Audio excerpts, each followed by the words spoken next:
How's it going, guys? My name is Zach with the Movie Castle, and today we're going to be talking about Hammer, House of Horror. This is episode 10, and this one's entitled Guardian of the Abyss. This is from November 15th, 1980, and is directed by Don Sharp. Don Sharp actually made quite a few good movies. If you're Hammer fans, you may know him for Kiss of the Vampire and Rasputin the Mad Monk, but also outside of Hammer, he did the third Fly movie, The Curse of the Fly, and he also did Psychomania, a cult classic movie. Read the front of this. The grooviest zombie biker movie of them all. Zombie bikers. Yeah, a cult classic, and I definitely need to cover it sometime. Actually, looking at all this, plus his Hammer films as well, a ton of movies I need to cover. I would love to do all the Fly movies. You know, you have the 3 classic ones and the 2 newer ones, and including the first of those being from David Cronenberg. There's a whole lot I need to cover. I mean, I've made a ton of videos, but still, there's so much I want to talk about, you know, so hopefully I'll get to the Fly movies soon. Hopefully I'll get to Psychomania soon. Lots of cool stuff there. But anyway, this episode stars Lonnen and Rosalyn Lander, and it's about this antiques dealer who happens to come across a magical mirror, a scrying glass that you can look into and see disturbing visions. And he also meets a girl who's on the run from this cult, and the cult also happens to want his magical mirror. So he has to avoid the cult, which has strange magical powers. There's also going to be an element of backstabbing and betrayal in here, with a few good twists along the way. And yeah, a good on the run from the cultist save the girl episode. Now, this episode kind of reminds me of the classic Hammer film The Devil Rides Out, which, by the way, Rosalyn Lander, when she was a lot younger, did have a role in. So yeah, The Devil Rides Out, a really good movie about Christopher Lee trying to keep this guy away from a cult, and strange and mysterious things happen, and lots of, you know, fun twist in that movie as well. That's a really good movie. If you haven't seen The Devil Rides Out, go check it out. It's one of Hammer's best.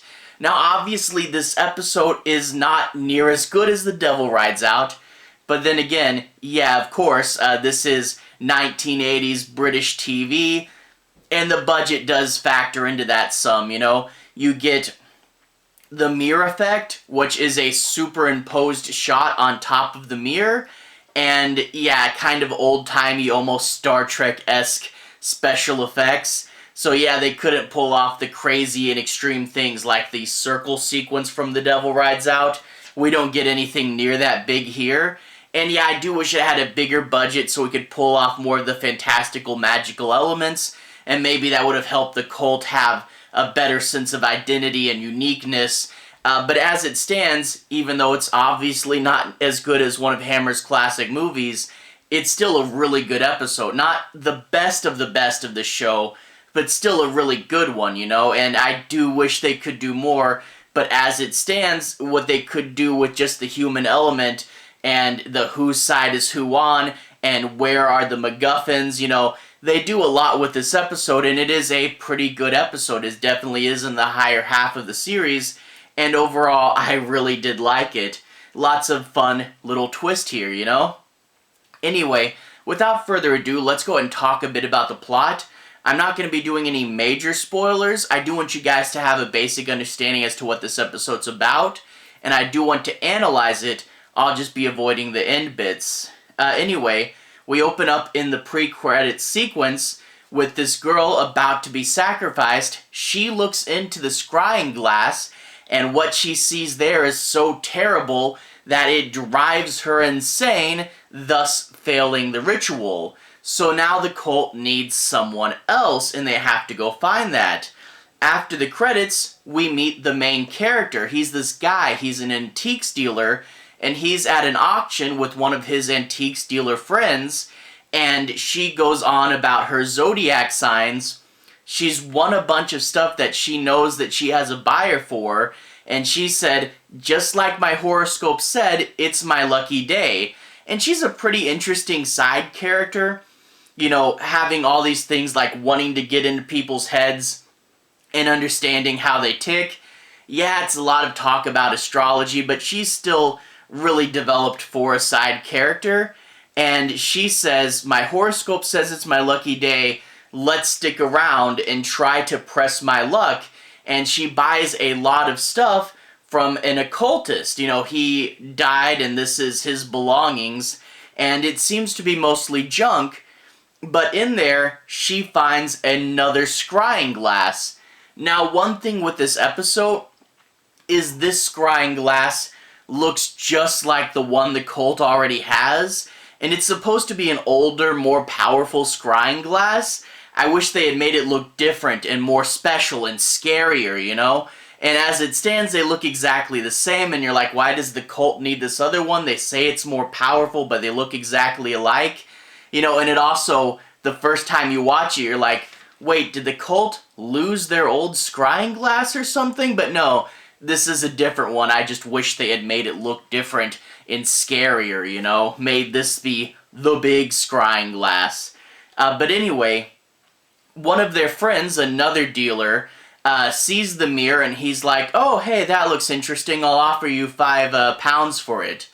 And they think, oh, that might be a good offer. But the guy says, wait a minute, that actually looks kind of interesting. Let's have it appraised.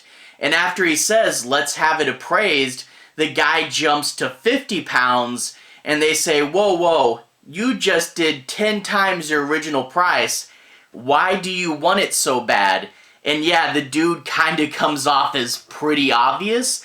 That's the thing. If you want to buy something for cheap, don't let the person you're trying to buy from know how much you want it. That is not what you want to do. So the pair decides that the guy is going to borrow the mirror to go take it appraised. The main character, not the other dealer. So the main character puts the mirror in his car, and he's going to go have it appraised tomorrow and see how much it's worth and what exactly it is. And as he's driving, the mirror starts to put him in a trance, and he almost gets in a car wreck. I mentioned when I did my review for the episode Children of the Full Moon, Hammer House of Horror has this kind of weird fascination with car wrecks and car horror.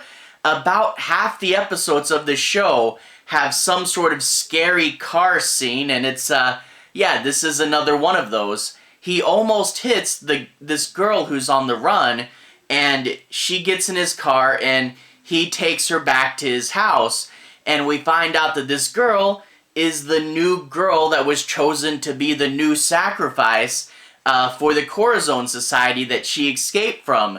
The society worships Corazon, who is, as the episode describes him, the guardian of the abyss, hence the title, also referred to as the devil's doorkeeper. So this is kind of the guy that guards the entrance to hell, and the Corazon Society wants to summon him and bring him to Earth, which will cause terrible things to happen.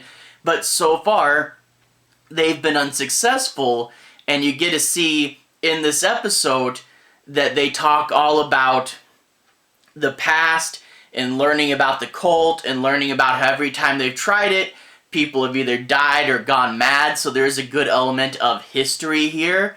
But yeah, so she's fleeing the cult because she doesn't want to be sacrificed, and the cult can't just sacrifice anybody. They have to have been born during a solstice, so she's like one of the few candidates. But of course, she recognizes the scrying glass right away and says this might have been the original scrying glass, the first one and thus the most powerful one, and the cult that she came from would probably really like it. Now here's one thing with this episode, having seen the whole thing, he appears to get the scrying glass and also meet the girl both by happenstance. Like one didn't tie into the other, so it's really just a huge coincidence that he got the scrying glass and then met a girl who's on a run from a cult that would also want the scrying glass, but whatever. There's spirits in this episode. Maybe they had a hint of intervention or something, or I don't know, maybe it was somehow arranged like that. But anyway, so now you kind of have a double MacGuffin plot. He's trying to keep both the scrying glass and the girl away from the cult, and various people will try to get the glass, various people will try to get the girl, and you have to kind of keep track of where each one is, make sure they're both safe. People will backstab and betray you, and you have to kind of figure out all the little moving pieces, and it is quite a large board, you know? You even have to, you know, go figure out what the other antiques dealer wanted. That mysterious guy who tried to buy the mirror, you show up there, and there's a fun little sequence where he finds a way to trick the secretary into getting information that he wanted about the society. And yeah, there's lots of fun moving pieces around here, you know? Finding out about the cult's history, and the girl, of course, will know all the information about the cult, and she's on your side, so she'll be the resource. And, of course, the girl who is his antique dealing friend, she's the one who actually owns the mirror, and she's a fun character as well. So lots of moving pieces. You don't know just how powerful the cult is, and then you'll see a scene and you're like, wow, okay, they are pretty powerful. How are we going to get away from them? Now, there are a few scenes towards the end that I do want to bring up.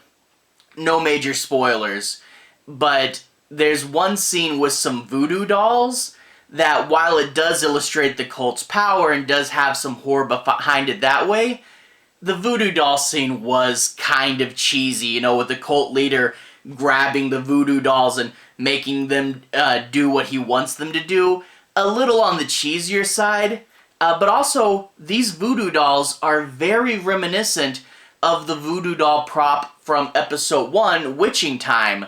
I don't know if the female voodoo doll is the exact same prop from Witching Time. I think the hair's different, but it's definitely in the same vein, so it kind of grants a sense of continuity to how magic works in Hammer House of Horror, you know? So that's cool.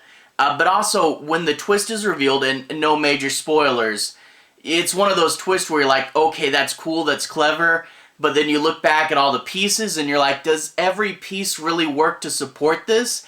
And it irons out better than a lot of twists that come out this way, particularly because you do have multiple factions at play that don't all have the same goal, and the cult does have backup plans, so okay, the twist works, you know, not 100% wrinkle-free, but more wrinkle-free than other twists of this ilk, and it is a fun twist that does lead to a cool, you know, okay, this is what's really going on ending, you know? So overall, I did like this episode. I loved all the big moving pieces. I love that you got a sense of how dangerous the cult was and their big power, and, you know, trying to avoid them and keep the things, keep your MacGuffins safe, you know? It's pretty fun and pretty big, even if they didn't have all the special effects to pull off crazy cult magic, which I definitely would have loved to see, again, like Devil Rides Out. But with the backstabbing and betrayal and the on-the-run element, you know, well, not like big road trip on the run, but definitely avoid the cult on the run, you know. Lots of good stuff to be had here. Again, I don't think it's the absolute top tier of Hammer House of Horror, but it definitely is one of the better episodes. It's definitely upper half. And I really did like this episode, and now I have to go watch more of Don Sharp's stuff. I gotta go watch Psychomania now. But anyway, next episode we have is Visitor from the Grave. So a ghost episode. Really looking forward to that one. I remember it being pretty good, but it's been a while since I've seen it. So yeah, Visitor from the Grave next time. Eager to move forward into that.